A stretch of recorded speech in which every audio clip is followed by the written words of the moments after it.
Mula yang namanya kawula itu namanya jasad kita, nafsu kita. Gusti itu hati kita. Mula nafsu dan hati selalu perlawanan, urung menyatu.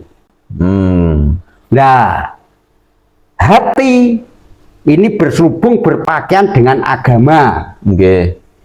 Kalau si nafsu sudah patuh dengan agama, berarti nafsu ini patuh dengan hati.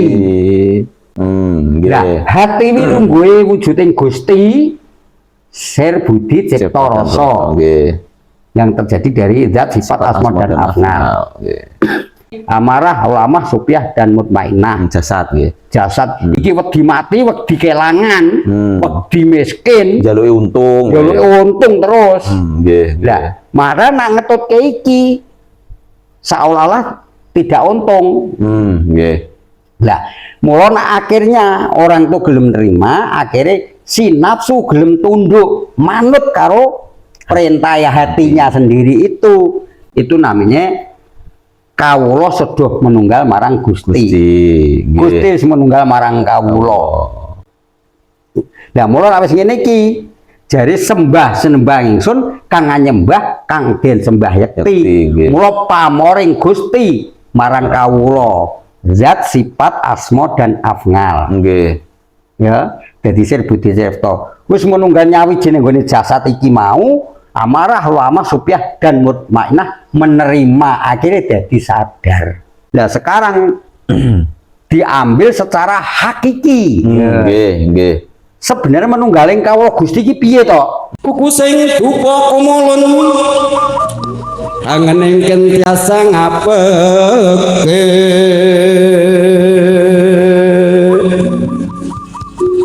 kawangku sagung jajan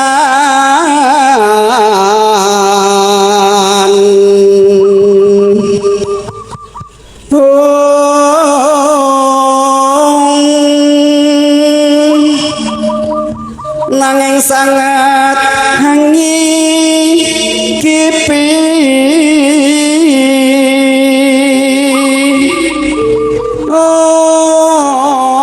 sang resi kaneka putra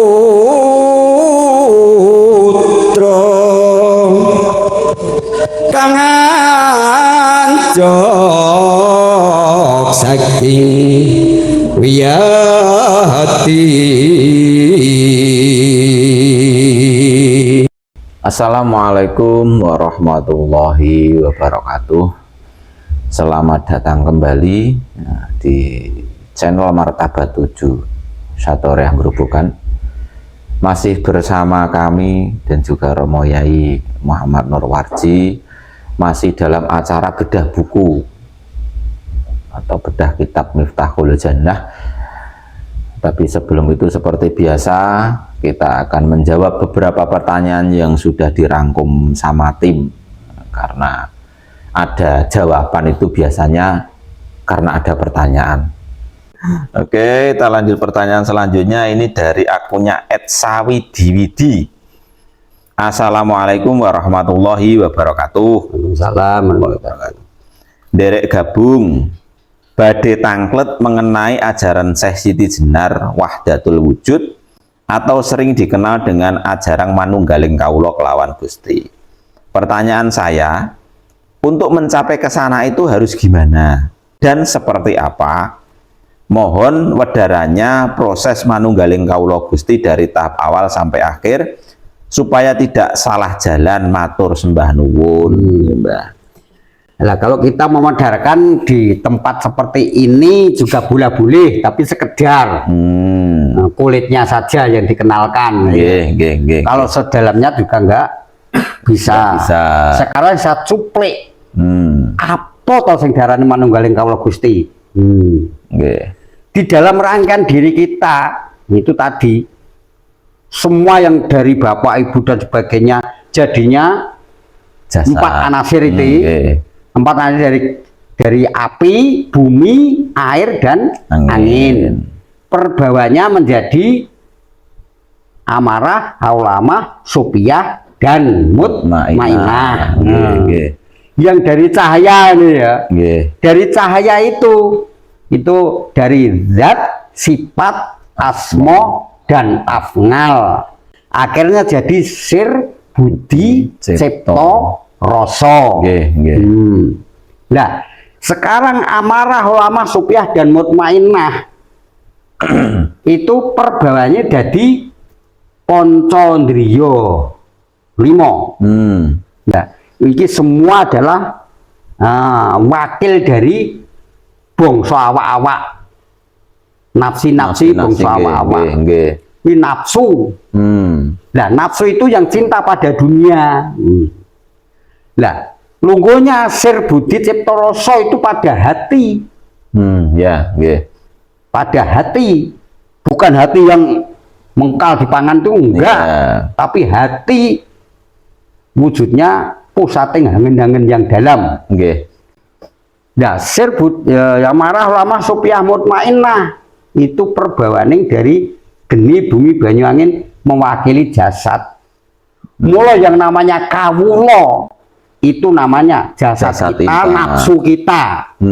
Gusti itu hati kita. Mula nafsu dan hati selalu perlawanan, urung menyatu. Nah, hati ini berselubung berpakaian dengan agama. Terus hati ini mendapat penyerahan dari para ulama, para ustadz, para kiai, menerima. Akhirnya dia memaksakan dirinya, ya, memaksakan nafsunya, kon sedekah, impak, kon salat, kon ngakoni sak pitute malah. Maka kalau si nafsu sudah patuh dengan agama, berarti nafsu ini patuh dengan hati. Nah, hati ini nungguin wujudin Gusti, sir budi cipta rasa yang terjadi dari zat, sifat, asma dan afnal. Hati, amarah, lamah, supyah dan mutmainnah. Jasad, jasad. Iki wedi mati, wedi kelangan, wedi miskin, jaluke untung, terus. Nah, marah nak ngetutke iki seolah-olah tidak untung. Nah, mula nak akhirnya orang tuh gelem nerima, akhirnya si nafsu gelem tunduk, manut karo perintah hatinya sendiri itu namanya kawula sedoh menunggal marang Gusti. Gusti menunggal marang kawula. Nah, mula wis ngene iki, jare sembah ingsun kang nyembah kang den sembah yakti. Mula pamoring Gusti marang kawula zat, sifat, asma dan afnal. Ya, dadi sir budi cipta. Wis menunggal nyawi jeneng nggone jasad iki mau, amarah, lamah, supyah dan mutmainnah menerima, akhirnya jadi sadar. Fungsi hati sebagai pengendali. Pengendali. Jadi wujuding kalau di dalam sadar zikir Allahu dan Allah. Zikir Allahu iki zikir zuhud kasroh biwadah. Menyatunya sang kolik pada sang makhluk. Zikir Allah kebalikannya. Zuhud wadah bikasroh, menyatunya sang makhluk kepada sang kolik. Mula suratannya di sini diarani manunggaling kawula Gusti. Ada bahasa lain, manunggal itu kan menyatu. Pamor itu kan amor. Pamoring Gusti marang kawula, kawula Gusti dadi siji. Gambarannya seperti itu. Berarti Gusti itu makili di dalam hati. Maka ada kata-kata kulbu mukminina baitullah. Hati ini orang mukmin. Wong mukmin lho ya. Itu dalamnya Gusti Allah. Maka di dalam hati. Lah mangka ning kene iki yang namanya pamoring Gusti marang kawula dadi Gusti iki mah dikire zaman para wali songo sing darani sirik Siti Jenar karena zikir Allahu dan Allah.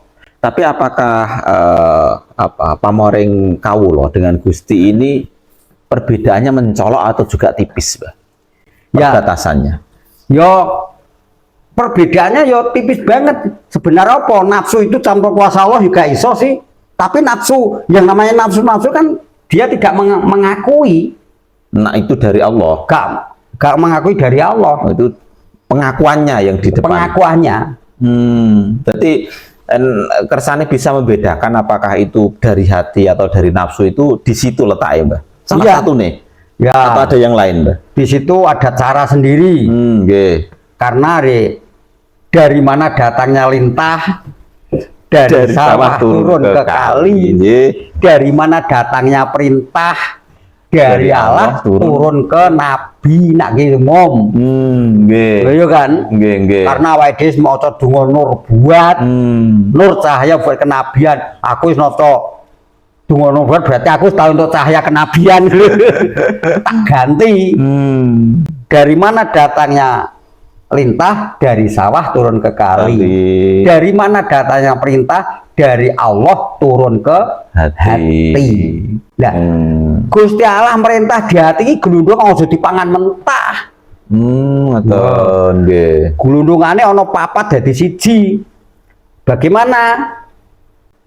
Dari perintah ini tadi yang namanya kotir. Nggih. Ada kotir ilahi, ada kotir maliki, Iya, ada nggih. kotir nafsihi, ada kotir saitoni. Nggih. Nah, kotir-kotir ini tadi, kotir ilahi mungkin saja perintah Gusti Allah kuwi ora ngger wong. Nggih. Ngono, yo pilih-pilih. Soalnya rugi ya. Wah.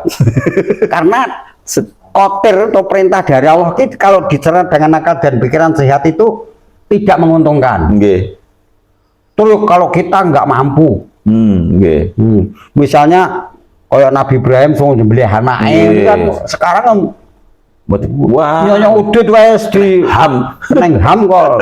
Nggih. Terus kotir maliki, kotir malaikat. Padahal malaikatnya amar ma'ruf nahi mungkar. Sifat kesatria. Sifat satria perang terus lah gampangnya. Nggih. Perang terus di jokok jabi yo dadi jabi, jokok jero-jero. Jadi jero. Jabi dagati jobo. Nggih.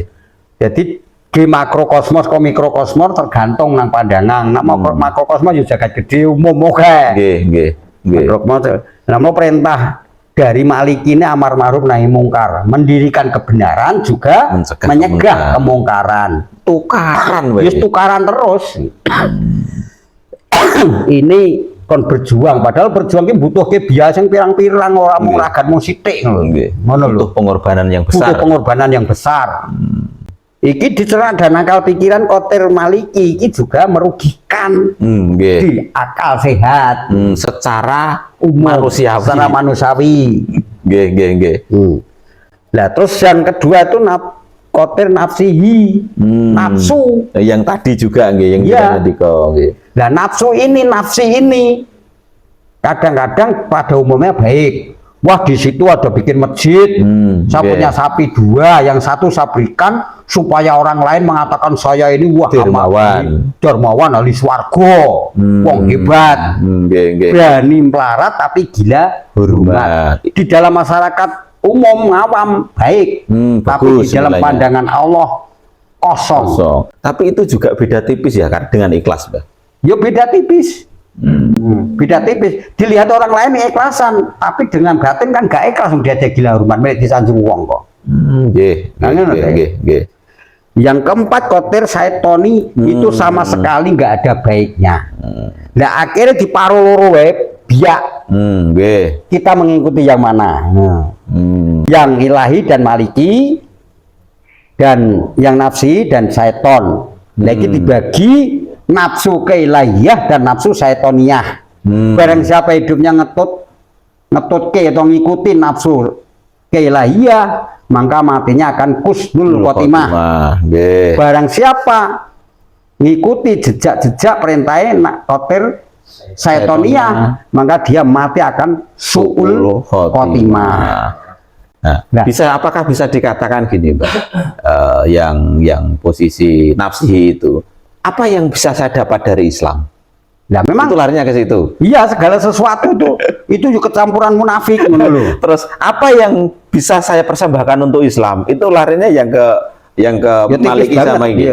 Iya, tipis banget. Kalau kadang-kadang kan seperti itu. Mau pengkajian tentang di sini, maka itu kalau menurut itu tadi Nah, apa tadi pertanyaan tadi? Manunggaling kawula kelawan Gusti. Nah, di situ. Nah, sekarang diambil secara hakiki. Nggih, nggih. Sebenarnya manunggaling kawula Gusti iki piye to? Nggih. Secara hakiki. Sekarang kita kembalikan sifat ke-20 dibagi 4. Kalau ngaji ngakoid itu kan ngakoid 50 diambil 9. Nggih. Yang 9 jadi sifat Rasul, wenang, wajib dan mukal. Nggih. Nah, terus yang sifat Allah ke-40 tinggal 41 toh. 41. Yang 20 wajib, yang 20 mukal, yang 1 wenang utawa jaiz. Nggih. Nah, itu sifat ke-20 dibagi 4 ini, yang 1 itu adalah pembagian yang 1 hanya 1 tok, siji. Sifat nafsiyah. Oh, itu yang mewakili 4 unsur mewakili tadi. 4 unsur ini. Sifat nafsiyah yaitu wujuding mayit ini, enggak ada apa-apa. Yang pembagian kedua sulbiyah, itu hak Gusti Allah. Nggih, nggih. Sulbiyah itu dari angka 2 sampai ke 6, yaitu namanya wujud, idam, bako, mukalafatul kawadisi, yamu binafsihi wakdannya. Jadi Allah tuh idam, dulu tiada yang mendahului. Nggak ada awal, nggak ada akhir. Bako, Allah tuh tetap nggak berubah-ubah.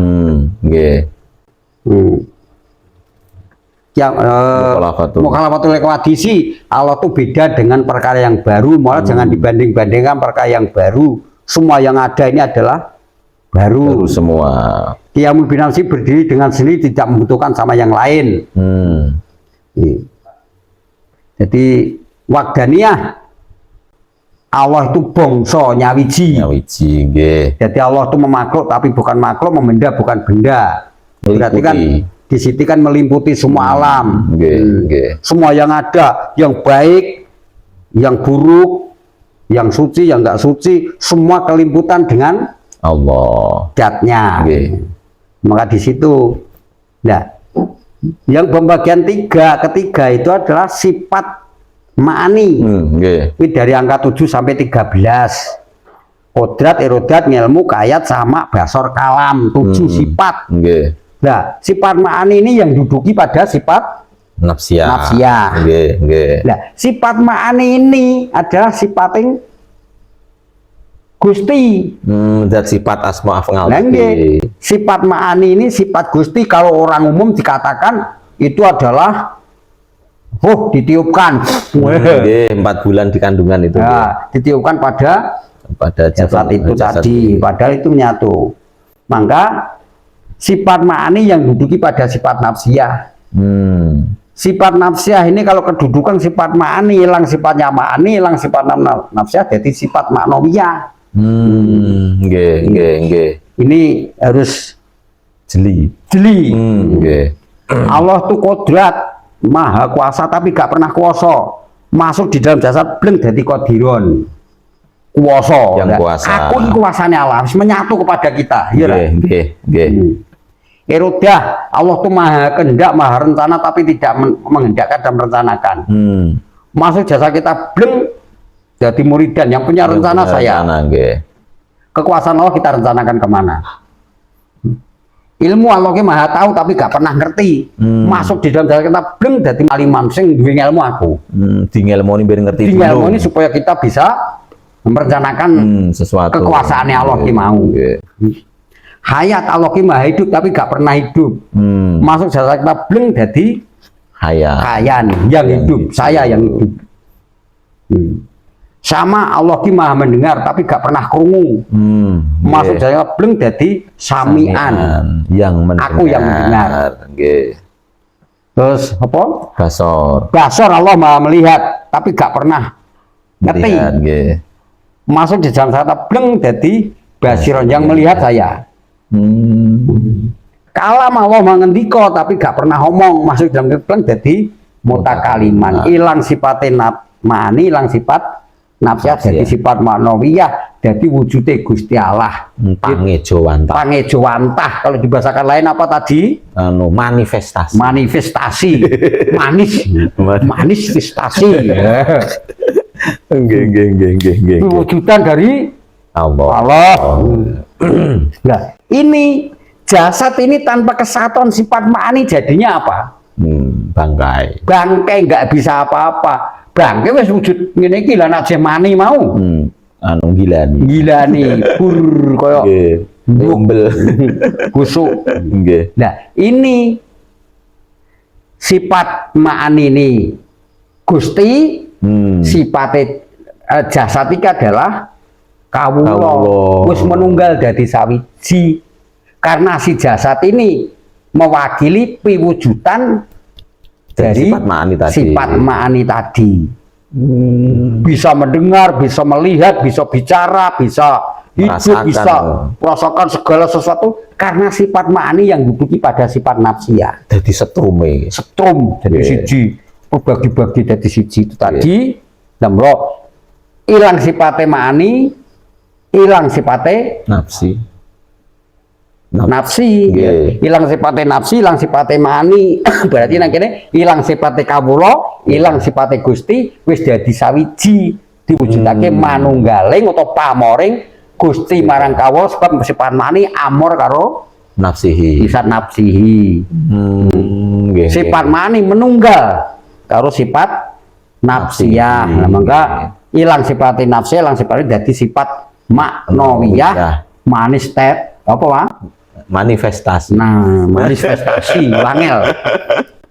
Pangejawantah sang ilah. Ake roh Gusti Allah. Yo nonton aku iki kuasane Allah. Tanpa aku gak iso nonton. Gusti Allah gak iso mbuktekno. Gak iso mbuktekke ya apa? Ya berarti aku iki kuasane Allah. Nggih. Damro manunggaling kawula marang Gusti marang kula wis dadi sawiji, ngerti dununge kang nyembah lan ngerti dununge kang den sembah. Padahal ya manggone ning satu jagat kecil iki. Nggih. Pengajian Siti Jenar niku pengajiane ya mau pengajian mikrokosmos jagat cilik ora jagat gede. Berarti secara otomatis ketika kita melangkah ke Torekoh itu larinya pada introspeksi diri. Introspeksi diri. Dan maka kalau sifat ma'ani sudah duduki padang sifat nafsiyah itu tadi, sudah ngerti dulu, sudah tahu, baru dia bisa membaca, bukan ikut-ikutan. La haula wala quwata illa billah. Jadi tanpa untuk pitulungane Gusti nggak bisa apa-apa jasad ki. Malah semakin dalam kita masuk ke Islam itu berarti semakin awake dhewe petan-petan ning ngene awake dhewe. Kayaknya bener belas. Sebenarnya maklum man arupa nafsah faqat arupa rabbah. Barang siapa kenal dirinya sama juga kenal dengan Tuhannya, karena Tuhan itu terletak pada diri kita. Ada tunggal, hanya aku bersaksi dengan aku sendiri. Keadaanku ini adalah keadaannya Allah. Kayak ngono. Iku ketemu nggih. Ibaratnya ning gone jagat cilik gitu. Iya. Hidupku, matiku, yes, segalanya lillahi ta'ala. Itu baru tahu bukan ikutan la qala wala quwata illa billah. Memang satu sifat saja, sifat yang namanya hayat lepas dari jasad kita. Jadi apa? Nah, satu saja itu, jangan banyak-banyak. Kok ngono ora ngakoni kuwasa piye? Lonte yuk kuasane Allah, bajingan yuk kuasane Allah. Kabeh setan iblis kuasane Allah kabeh. Tapi Gusti Allah, kowe tak ngei kuwasa, tak ngei dalan loro, positif apa negatif, swarga apa neraka ra mbok tuku juga duwe. Itu pilihan kita. Pilihan sendiri. Neraka lan swarga bukan mewujudkan tempat, tapi hanya penandanging rasa, tapi hak adanya. Wong ora percaya karo swarga neraka kafir. Nggih. Oke, pertanyaan selanjutnya. Nah, ini dari akunnya @papah pipis. Derek tanglet Romo Yai, pripun carane supaya saged ngempalaken sedulur papat nyuwun wedharane. dalam arti ngempalakan itu seperti apa? Ya ngempalke sedulur papat ya amarah ulama supaya Ahmad Makna ben dadi sawiji. Nggih. Ya kudu kenal karo anune, kenal karo lima pancere. Man arofa nafsahu tadi. Nah iya kenal lima pancere karena apa? Amarah ulama supaya mutmainah itu piranti jasad kita iki. Lah, lima pancer itu adalah roh ilafi, roh kita sendiri. Kita harus kenal roh, sebab sing bisa ngatur amarah ulama supaya menah itu tidak ada lain juga roh ilafi kita sendiri. Roh ilafi itu dari apa? Zat sifat asmaul tadi. Iya. Nggih. Maka kita harus kenal. Kita mengenal, bahkan itu pun ada pawang sendiri. Nggih. Ada Unsur mencari sendiri, pawang intinya. Unsur mencari pawang yang bisa tahu bagaimana caranya. Jadi cara mencari obat herbal itu ya pada ahlinya. Ben tepat resepnya. Campurannya pas. Tapi itu tanpa pawang nggak bisa ya? Nggak bisa. Oh, nanti malah kesasar gitu. Ilmu itu dadine kanthi laku saya mau guru, orang di guru setan. Oh, nggih. Apa meneh jeneng wong main ngelmu kerohanian bagikan pesawat. Maksudnya pripun itu? Pesawat terbang itu tanpa ada Menara pengawas. menara pengawas yuk kesasar. Oh, nggih. Karena roh belajar melepaskan sesuatu kan tinggal landas kan. Nggih. Kalau melandas kan masuk lagi.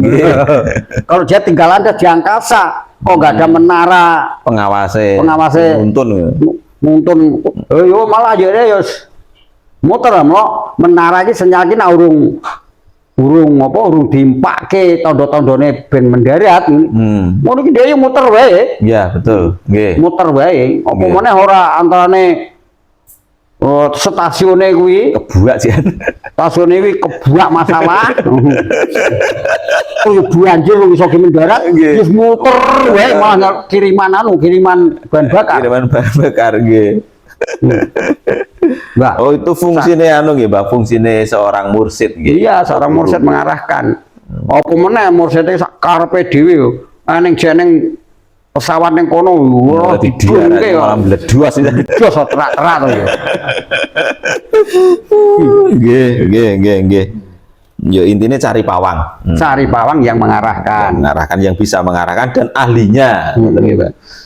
Ketika Mbah, ketika sedulur papat ini bisa kita kumpulkan, apakah bisa dibuat untuk perewangan negatif maupun positif? Kalau perewangan itu kan kita menggunakan roh lain. Mau perewangan ki ngiwangi, roh dhewe lemah, nafsune dhewe lemah. Nah, terus menggunakan nafsu jiwa-jiwa lain, roh lain. Gunakan itu perewangan. Itu resikonya, Mbak. Perewangan itu biasanya sang pengemudi ini lemah, akhirnya dikuasani di pengemudi lain. Artinya apa? Roh dhewe akhirnya lemah. Kita katut dengan roh atau jiwa orang lain yang nempel tadi. Yang nempel akhirnya yo dia numpang kepada sing delo ya akhirnya dia kesasar. Oh, itu enggak bisa ilahi gitu? Enggak bisa. Oh gitu. Nggak bisa. Mau tidak mau dia tetap manut ke dunianya dia. Terus ketika kita bisa mengumpulkan atau ngumpul ke 4 sifat ini tadi, fungsinya nanti? Nah tadi sudah dikatakan 4 sifat itu apabila tidak diikat dengan kuat, akhirnya kalau sudah kumpul kita manut kalau roh ilafi kita, amarah ulama supaya dia sudah patuh kepada roh ilafi kita. Wong umum ngarani sableng. Ora normal. Ora normal ngono. Sableng. Sebab apa? Amarah cinta dunia wis ora cinta. Ayo, alumah senenge serakah, ngangkang wis ora serakah. Wis ora serakah. Sopiah wis ora milian. Ya, wis ora milian. Mut mainah iki sifatnya banyu roh wong wedok ya ora suwit-suwit. Ya apa gantal.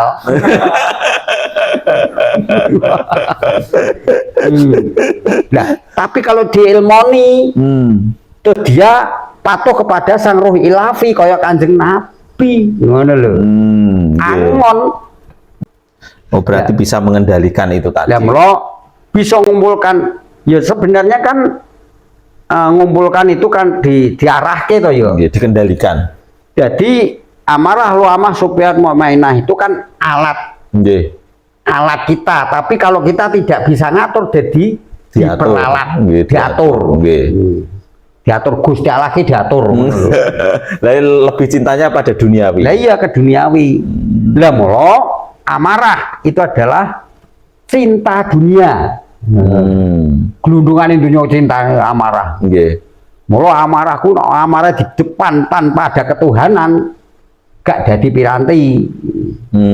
Tapi kalau diatur dengan ketuhanan itu ada piranti, terus akhirnya dimanfaatkan. Semangatnya dimanfaatkan. Iya, aku ini di dunia, aku hidup di dunia, pirantinya harus beda dengan di akhirat. Nggih. Karena saya masih membutuhkan. Jangan sampai kita merugikan orang lain. Ya, kita menerima apa adanya yang datang apa diterima. Ya maka kita amarah, yo duwe seneng, aku dewi yo seneng. Tapi apa? Secara diilmiahkan. Nggih. Nah, diilmiahkan. Kenapa? Selagi kita masih butuh, kita harus mencari. Oh, ngerti dununge. Ngerti dununge. Nggih. Karena di situ Allah kalau sudah perintah sholat, mesti kon perintah zakat. Ngono lho. Berarti nak wong zakat, berarti kan wong duwe to ya, wong sugih ngono. Berarti Gusti Allah nek perintah sholat, perintah zakat, berarti Islam sendiri merintahkan awake dhewe kon sugih. Oke, nek sugih nek kudu kerja. Lah iya sugih kudu kerja. Nah, ayo disertai dengan amarah iki terus ganti alwamanya digugah, jak begawe sentosa sipate. Serakah tapi untuk kebaikan. Serakah kebaikan. Masuk kono rampung, kurang kono rampung. Kebaikan. Zikir 2000 kurang, 3000 kurang. Wis sedekah masjid kono tak nges sedekah 5 juta, kono 5 juta. Cek kurang, cek golek uyuran ngendih sing wajib nampa. Ya alwamah. Ngoten, nggih. Tapi nak numpuk-numpuk bondo, donya akeh, bojo wis akeh, jek kurang akeh, jek maling, jek nipu, jek korupsi dan sebagainya itu mau. Berarti setiap melek ngur mikir butuhe dhewe. Itu namanya kita kan nggak bisa ngarahke karena itu piranti kita. Nggih. Menurut amarah itu api. Api itu nak kita bisa manfaatkan, iso jadi sing darane surga dahono. Surga kenikmatan, dahono geni, ada kenikmatannya dimanfaatke. Tapi api menjadi setan juga kalau membakar rumah, membakar kita. Dinamakan neraka kan. Nggih. Tergantung kita ngarahkan, tanpa api kita ya susah. Nah, mula amarah itu cinta dunia supaya dekne duwe karep kesemangatan hidup, tapi disertai dengan ilmu. Jadi pengendaliannya dengan ilmu. Pengendalian dengan ilmiah. Untuk mengendalikan 4 unsur ini tadi. 4 unsur itu. Nggih. Nah, saiki alwamah tuh serakah tapi sifatnya sentosa. Duwe keinginan tangi gurigah sentosa ora ya ngono. Nggih. Sopiah dimancing supaya di keinginan. Tapi arahnya ke kebaikan. Arahnya kebaikan. Nggih. Mutmainah dingin secara adem, santai, damai, tenang. Santai bro, aja kemrungsung. Ngono lho. Karena apa? Nggih. Ya, kalau kita ada kemauan, Allah memberi jalan, gitu saja lah. Tapi itu butuh proses ya. Butuh proses. Cara pengendaliannya butuh proses. Iya, Kanjeng Nabi mau dari miskin sekarang yo jadi khalifah kan yo. Jadi khalifah. Tanpa kemauan yang kuat ya. Ndak bakal mampu. Dan nafsumu karena nafsunya Kanjeng Nabi gede ndi? Gede. Kanjeng Nabi ya nih, Kanjeng Nabi begitu kena masalah nang gue rok dewani kok. Aku udah gak wani rek. Gak wani. Ngajak kancane rek. Malaikat arenge wahyu yo ora sida. Mosok ke topo rombongan kok kerawa ya. Nggih, Mbak. Sayan saiki topo seragam. Kowe topo seragam, iki bar yasinan seragamnya putih-putih, ketune putih, wong papat munggah gunung kabeh. Malaikate bingung, sing ndi yo? Kan nalika wahyu napa? Panah sing mateni jalan kok apa jenenge, Pak? sing dimateni Janaka. Perut kaca. Sok panah apa? Duh, iki Janaka kok loro iki. Piye iki? Wah. Iki piye iki? Bingung.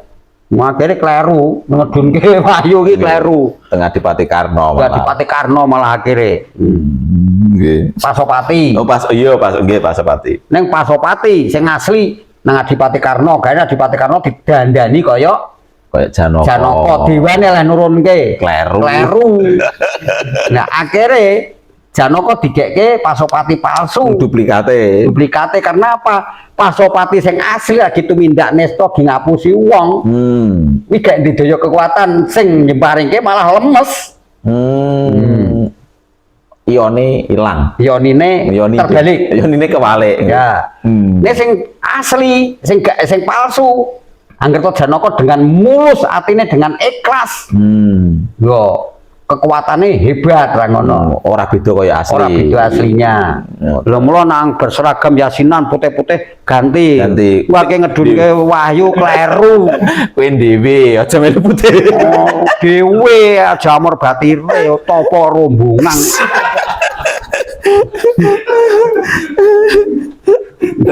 Matur sembah nuwun, Mbah.